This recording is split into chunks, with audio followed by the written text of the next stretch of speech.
नुकताच TV9चा exit poll पुढे आलेला आहे आणि त्याच्या सर्वाधिक जागा या भाजपाला मिळताना दिसत आहेत। या ठिकाणी आपल्यासोबत धुळे लोकसभा मतदारसंघाचे खासदार आणि उमेदवार सुभाष भामरे आहेत, त्यांच्याशी आपण बातचीत करणार आहोत। काय सांगाल बाबा, एनडीएला सर्वाधिक जागा मिळत आहेत, काय म्हणाल? या देशातील जनतेने ही निवडणूक हाती घेतलेली होती आणि जनतेने ठरवलं होतं 2024ला पुन्हा मोदींना प्रधानमंत्री करायचं आणि म्हणून आपल्या सगळ्यांचा सर्वे जो 350+ एनडीएला दाखवतोय त्याचा आनंद निश्चितच आहे, पण आम्हाला खात्री आहे 4 तारखेला ते 400 पार होतीलच।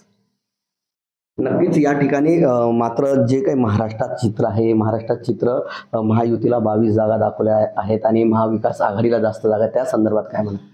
मला वाटतं एका चॅनलने दाखवलेलं आहे, बाकीच्या चॅनल्सने महायुतीला जास्त जागा दिलेल्या आहेत आणि आम्ही निश्चितच सांगतो महायुतीला 40 पेक्षा जास्त जागा महाराष्ट्रात मिळाल्याशिवाय राहणार नाही। या ठिकाणी दक्षिण भारत असेल किंवा पश्चिम बंगाल असेल, या ठिकाणी जागा भाजपाच्या वाढताना दिसत आहेत, काय म्हणाल?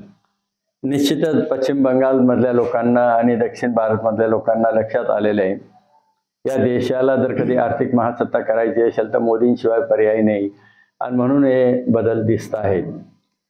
आणि सर्वात महत्त्वाचे धुळे लोकसभा मतदारसंघामध्ये आपण आघाडीवर आहात असा देखील एक पोल समोर आला आहे, काय म्हणाल? निश्चितच आनंद आहे, त्याबद्दल आपलं स्वागत आहे। नक्कीच या ठिकाणी देशाचा जो हे आहे मूड बदलताना दिसतो आहे आणि नक्कीच भारतीय जनता पार्टी पुन्हा एकदा सत्तेवर येईल असं मत या ठिकाणी खासदार सुभाष भामरे यांनी व्यक्त केलं आहे। कॅमेरामन अजय गर्देसह मनीष मासोळे, TV9 मराठी, धुळे।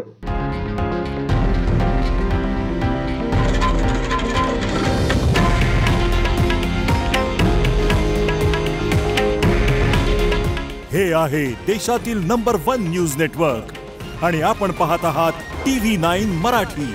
काळजी तुमची, हित महाराष्ट्राचं।